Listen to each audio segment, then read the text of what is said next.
ಜನವರಿ 15ನೇ ತಾರೀಕು. Today is ours. ಈ ಪುಸ್ತಕದಲ್ಲಿರುವಂತಹ ಒಂದು ಅಪರೂಪದ ಬರಹ ಒಬ್ಬ ಶ್ರೇಷ್ಠ ವ್ಯಕ್ತಿಯನ್ನು ಕುರಿತು. ಶಿರೋನಾಮೆ ಅವನು ಹೀ ಸ್ಟಕ್ ಇಟ್ ಔಟ್. ಇಂಗ್ಲೀಷ್ನಲ್ಲಿ ಹೀ ಸ್ಟಕ್ ಇಟ್ ಔಟ್.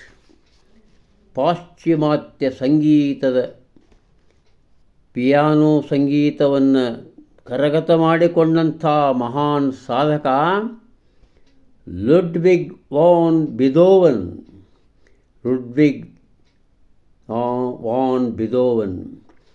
ಅವನು ಸಾಧಿಸಿದ ಮಹಾನ್. Even at the soaring moments of musical triumph was never happy one. Biographers tell us of his misery as a child. Papa. His father looked upon his son's musical talents as a way to make money, and young Ludwig often kept at the piano until dawn, nearly grew to hate music. But his mother was only consolation during his childhood, and she died when he was 17. At 28, Beethoven began to lose his hearing. This nearly broke his spirit completely. It remained a constant source of heartbreak until his death. Yet, this unhappiest of men, as he called himself, composed some of the greatest music of the late 18th and early 19th century. The greatness hidden in you can be discovered and brought to the world only if you are willing to struggle. It may take years, but the next obstacle you overcome might bring to light the greatness in you. Under Barham, for it is a part of the truly great man not merely to be equal to the great things, but also to make little things great by his own power. Saint Basil. ಆ ಮಹಾನ್ ಸಾಧಕ Ludwig von Beethoven, ಪಾಶ್ಚಿಮಾತ್ಯ ಸಂಗೀತದ ಮಹಾನ್ ಸಾಧಕ. ಅವನ ಮಹಾನ್ ಸಾಧನೆಗಳ ಸಮಯ ಆ ಮಧ್ಯದಲ್ಲಿಯೂ ಆತ ಒಬ್ಬ ಬಹುದೊಡ್ಡ ಅಸಂತೋಷಿತ ವ್ಯಕ್ತಿಯಾಗಿದ್ದ. ಯಾಕಂದರೆ ಅವನ ತಂದೆ ಸಹಿತ ಅವನು ಹೀಗಳಿತಾ ಇದ್ದರು, ನೀ ಕೇವಲ ಹಣ ಗಳಿಸ್ಲಿಕ್ಕೆ ಮಾಡ್ತಾ ಇದ್ದೀಯಾ ಅಂತ ಹೇಳ್ತಾ ಇದ್ದರಂತೆ.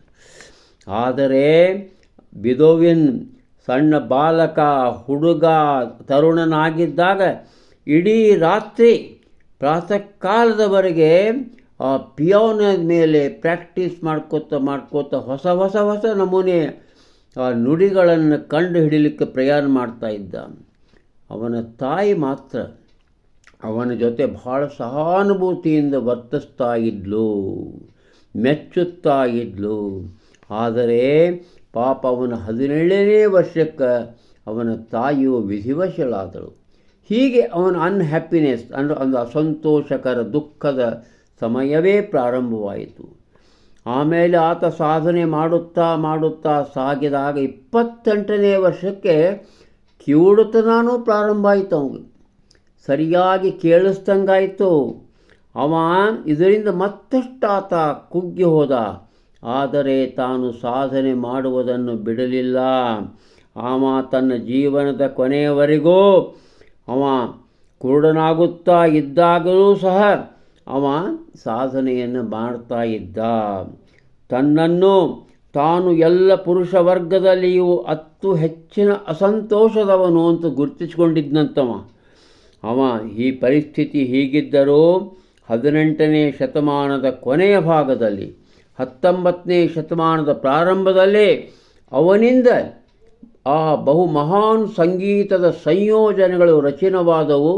ಇಂದಿಗೂ ಅವು ಪ್ರಶಂಸಿಸಲ್ಪಡುತ್ತವೆ ಅಂತ ಹೇಳ್ತಾರೆ, ಬಾರಿಸಲ್ಪಡುತ್ತವೆ ಅಂತ ಹೇಳ್ತಾರೆ. ಅವನ ಉದಾಹರಣೆಯನ್ನು ತಗೊಂಡು ಮಾರುಸೋರು ಬರೀತಾರೆ, ನಿಮ್ಮಲ್ಲಿ ಅಡಗಿರುವ ಮಹಾನತೆಯನ್ನು ಕಂಡುಹಿಡಿದು ಬೆಳಕಿನಲ್ಲಿ ತಂದು ಜಗತ್ತಿನ ಮುಂದೆ ಇರಿಸುವುದು ಸಾಧ್ಯ. ಅದು ಯಾವಾಗ ಗೊತ್ತೇ? ನೀವು ಹೋರಾಟ ಮಾಡುತ್ತಲೇ ಇರುವುದಾಗಿ ಇಚ್ಛಿಸಿದಾಗ ಮಾತ್ರ. ಅದು ವರ್ಷಗಳನ್ನು ಕಬಳಿಸಬಹುದು. ನಿಮಗೆ ಅಡ್ಡವಾಗಿ ಬರುವ ಅಡೆತಡೆಗಳನ್ನು ನೀವೊಮ್ಮೆ ನಿವಾರಿಸಿಕೊಂಡಿರೋ ಆಗ ನಿಮ್ಮಲ್ಲಿರುವ ಮಹಾನತೆಯು ಪ್ರಕಾಶವಾಗುತ್ತದೆ.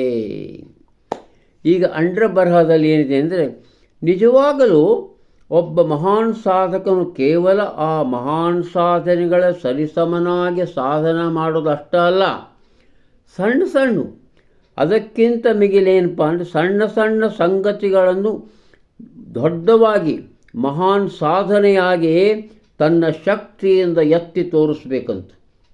ಅದು ನಿಜವಾದ ಸಾಧನೆ ಅಂತಾರೆ ಸೇಂಟ್ ಬೇಸಿಲ್, ಕ್ರಿಸ್ತ ಧರ್ಮದ ಧಾರ್ಮಿಕ ಪ್ರಚಾರಕ, ಕ್ರಿಸ್ತಶಕ 3ನೇ ಶತಮಾನದವ ಈ ಸೇಂಟ್ ಬೇಸಿಲ್.